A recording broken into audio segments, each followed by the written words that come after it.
Israeli फजाइया की गजा में अब तक की सबसे बड़ी कार्रवाई। इसराइली जंगी तैयारों की रात भर गजा में शदीद बमबारी, बड़े पैमाने पर तबाही और जानी नुकसान का खदशा।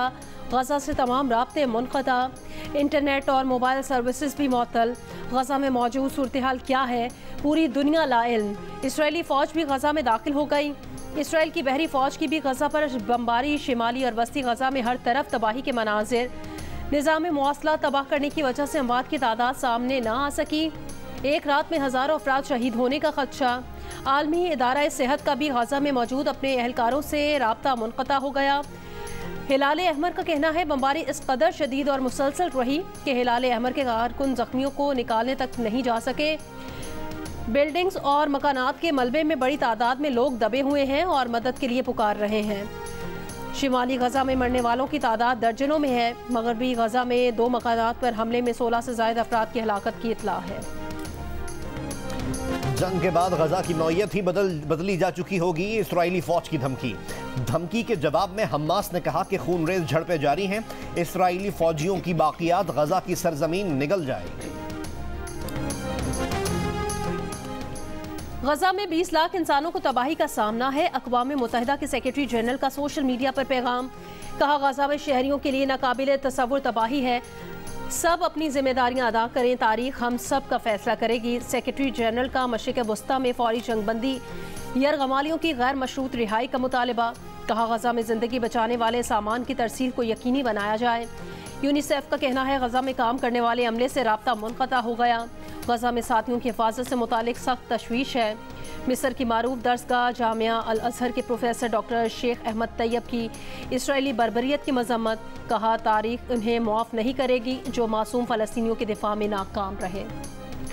इस्लामी ताउन तंजीम का आलमी फ़रीक़ैन से इसराइली जहरियत बंद कराने का मुतालबा। OIC secretary general Hussain Ibrahim के आलमी इदारों और शख्सियात को ख़त। OIC का फ़लस्तीनी अवाम के लिए आलमी तहफ़्फ़ुज़ और फ़ौरी इमदादी मुहिम चलाने पर भी जोर। अक़वाम मुत्तहिदा के जनरल असम्बली से खिताब में सऊदी मंदूब ने कहा कि गजा में जो कुछ हो रहा है उसके संगीन नताइज खित्ते और पूरी दुनिया पर होंगे। खुद मुख्तार फ़लस्तीनी रियासत के क़याम के लिए अमन मिशन को तरजीह देना होगी। सऊदी मंदूब का इंसानी इमदाद हंगामी बुनियाद पर गजा पहुँचाने का मुतालबा। अक़वाम मुत्तहिदा की जनरल असम्बली ने गजा में जंग बंदी की करारदाद मंजूर कर ली। अरब ग्रुप की पेश करारदाद की 120 रुकन ममालिक ने हिमायत की। 195 रुकनी अक़वाम मुत्तहिदा की जनरल असम्बली में 14 अरकान ने मुखालफत की, जबकि 45 गैर हाजिर। पाकिस्तान के मुस्तकिल मंदूब मुनीर अकरम का जनरल असम्बली इजलास से खिताब करते हुए कहना था फ़लस्तीन में इसराइली जारियत की मजम्मत करते हैं और कहा था कि इसराइली फ़ौज गजा के आम शहरियों पर हमले कर रही है। इसराइल गजा पर हमले फिलफौर बंद कर दे। इंसानी बुनियादों पर जंगबंदी से मुतालिक अक़वाम मुत्तहिदा की इस करारदाद पर फ़रीक अमल के पाबंद नहीं। 7 अक्टूबर से जारी इसराइल फ़लस्तीन जंग के बाद अक़वाम मुत्तहिदा का मामले पर पहला रद्द अमल इसराइल ने बमों से उड़ा दिया। गजा के शहरी तन्हा हैं, बमबारी ही बमबारी है। अरब टेलीविजन के सहाफ़ी की मुतासरा तरीन इलाके खान यूनुस से सैटेलाइट के जरिए रिपोर्टिंग। बताया कि लोग एक दूसरे से रब्ता करने से कासिर हैं। इसराइली फ़ौज ने अमरीकी और फ्रांसीसी खबर रसां इदारों को भी खबरदार कर दिया है कि इनके सहाफ़ियों की सिक्योरिटी की यकीन दहानी नहीं कराई जा सकती। क्रिकेट वर्ल्ड कप में पाकिस्तान की मुसलसल चौथी शिकस्त। जनूबी अफ्रीका ने सनसनीखेज मुकाबले के बाद 1 विकेट से हरा दिया। सेमीफाइनल तक रसाई मजीद मुश्किल। टॉप 4 में जगह बनाने के पाकिस्तानी ख्वाब बिखरने लगे। कप्तान बाबर आजम ने 10 से 15 रन की कमी की शिकस्त की वजह करार दे दिया। कहा टीम ने अच्छा मुकाबला किया, शिकस्त से पूरी टीम को मायूसी हुई है। अगले मैचेस में अच्छा खेलने की कोशिश करेंगे। टीम डायरेक्टर मिकी आर्थर ने कहा हमने अच्छी बैटिंग नहीं की, यहाँ 300 रन होना था। हम इस मयार की क्रिकेट नहीं खेल पा रहे जो वर्ल्ड कप में दरकार है।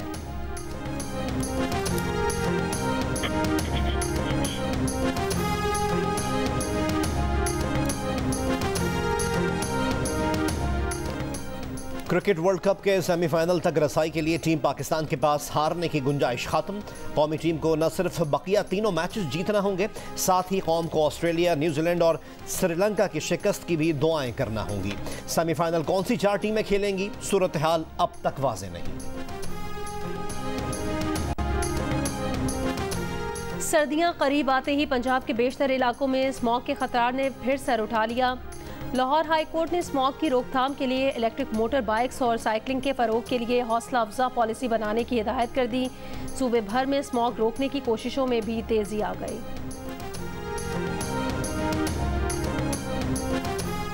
आम इंतखाबात के लिए 28 जनवरी 2024 की तारीख मुतवक्के। हल्का बंदियों पर एतराज़ात 1 नवंबर से सुने जाएंगे। इलेक्शन कमीशन ने हल्का बंदियों पर एतराज़ात के लिए बेंच मुकर्रर कर दिए। पहला बेंच 1 नवंबर को इस्लामाबाद, शिकारपुर और खुजदार की हल्का बंदियों पर एतराज़ात सुनेगा। सियालकोट और राजनपुर की हल्का बंदियों पर भी एतराज़ात सुने जाएंगे। दूसरा बेंच कुर्रम, अटक, जेहलम, ननकाना साहब, कोहाट और कोरंगी कराची की हल्का बंदियों पर एतराज़ात सुनेगा। 2 नवंबर को मलीर, सांगड़, स्वात, हरिपुर, चकवाल और पेशीन की हल्का बंदियों पर एतराज़ात की समाअत होगी। 2 नवंबर को मर्दान, कराची ईस्ट, मूसाखेल, लोधरा के हल्का बंदियों पर एतराज़ात की समाअत भी होगी। जब भी इंतखाबात का मौका आए उसके लिए भरपूर इंतखाबी मुहिम चलाई जाए। वकला और तंजीमी जिम्मेदार को उन हिदायत भिजवा दी गई हैं। मुल्क भर में कन्वेंशन मुनक्किद किए जाएं। चेयरमैन PTI ने कहा कि उनके खिलाफ मुकदमात मुकम्मल तौर पर जाली, मन घड़त और सियासी अहदाफ के तहत कायम किए गए हैं ताकि उन्हें इंतखाबात के बाद तक जेल में रख सकें। एक बयान में चेयरमैन PTI का कहना था, गुज़श्ता चंद रोज़ में अपनी आंखों से कानून को एक मजाक बनते देखा। जो हो रहा है वो लंदन मंसूबे का शाखसाना नहीं बल्कि लंदन मुआहिदे का नतीजा है।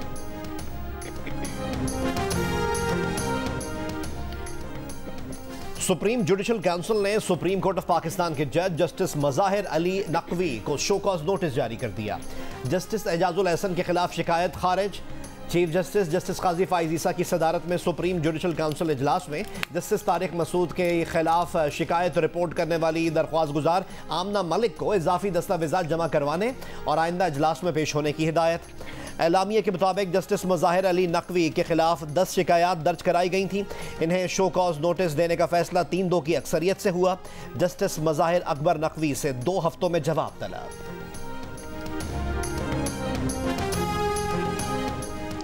चेयरमैन PTI और बुशरा बीबी के खिलाफ गैर शरई निकाह केस समाअत आज इस्लामाबाद की मकामी अदालत में होगी।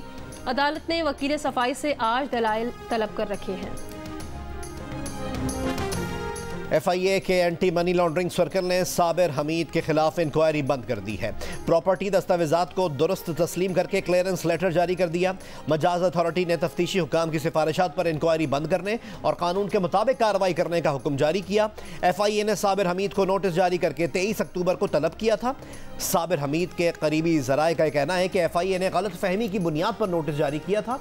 कारोबारी मुखालफीन हसद की वजह से बदनाम कर रहे हैं। तमाम सबूत और टैक्स रिकॉर्ड मौजूद है। लाहौर के इलाके चूंग में डेरे पर फायरिंग, 5 अफराद कत्ल। मकतूलीन में 3 भाई, उनका कज़न और एक मुलाजिम शामिल। पुलिस के मुताबिक मुल्जिमान और मकतूलीन आपस में रिश्तेदार हैं।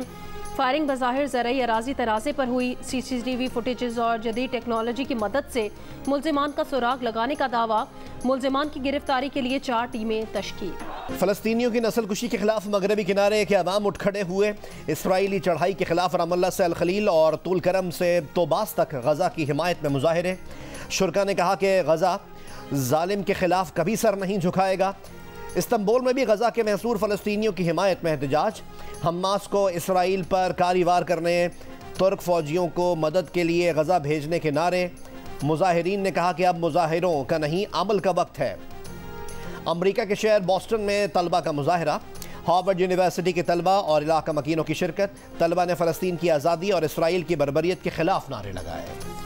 वो मनारा सेटलमेंट पे ऐसा लगता है कि अटैक हो गया है। अगर हम आपको दिखा सके जियो न्यूज़ की टेलीविजन स्क्रीन पे इसराइल के इलाके मनारा सेटलमेंट से आपको धुआं उठता हुआ दिखाई दे रहा है। अब से 1 घंटे पहले इसराइल ने मनारा सेटलमेंट के रिहायशियों को ये हुक्म दिया था कि वो शेल्टर्स में चले जाए। जियो न्यूज़ की लबनान इसराइल सरहद से जंग की कवरेज जारी। जियो न्यूज़ के नुमाइंदे तारिक अब्दुल हसन और अली इमरान सैयद लम्हा बलम्हा सूरत हाल से जियो न्यूज़ के नाज़रीन को बाखबर रख रहे हैं। रवां साल का दूसरा और आखिरी चांद ग्रहण 28 और 29 अक्टूबर की दरमियानी शब होगा। जुज़वी चांद ग्रहण का नज़ारा पाकिस्तान में भी किया जा सकेगा। चांद ग्रहण 28 अक्टूबर की रात 11:02 पर शुरू होगा। रात 1:14 पर अपने उरूज और इख्तिताम 29 अक्टूबर की रात 3:26 पर होगा। चांद ग्रहण Asia, Europe, Australia, America, Africa और अटलांटिक में भी देख। हमने बैटिंग बहुत खराब की, किस्मत ने हमारा साथ दिया, वरना 4 विकेटों पर मैच खत्म हो जाता। साबिक क्रिकेटर अब्दुल रज़्ज़ाक की प्रोग्राम हारना मना है में गुफ्तगू। मोहम्मद आमिर बोले, हमारा माइंडसेट ऐसा है कि हमें पता नहीं टारगेट कैसे सेट करना है, प्रेशर आता है तो हम अपने फैसले भूल जाते हैं। इमाद वसीम बोले, फास्ट बॉलर्स को अंदाज़ा ही नहीं कि विकेट्स पर कैसे बॉल करनी है। पाकिस्तान तीनों मैचेस जीते और ऑस्ट्रेलिया और न्यूजीलैंड हारे तो चांस है। क्रिकेट वर्ल्ड कप पर तज्जिए और तबसरों के लिए देखिए प्रोग्राम हारना मना है। वर्ल्ड कप के दौरान रोजाना रात 11 बजे की हेडलाइंस के बाद सिर्फ जियो न्यूज़ पर।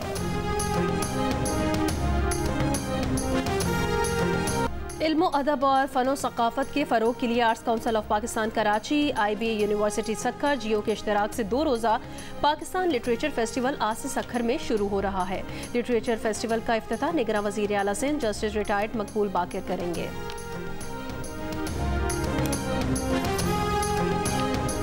और कौन कहता है कि टेक्नोलॉजी दूरियां पैदा कर रही है? दिल का रिश्ता ऐप तो दिलों को जोड़ रही है। दिल का रिश्ता ऐप ने 40 साल तहरीम और 42 साल फरहान को भी दिल के रिश्ते में जोड़ दिया। फरहान की बीवी वफात पा चुकी हैं, जबकि बेवा तहरीम के 2 बच्चे हैं। ऐसी कई दिल छू लेने वाली कहानियां इस रिश्ता ऐप की वजह से मुमकिन हो पा रही हैं।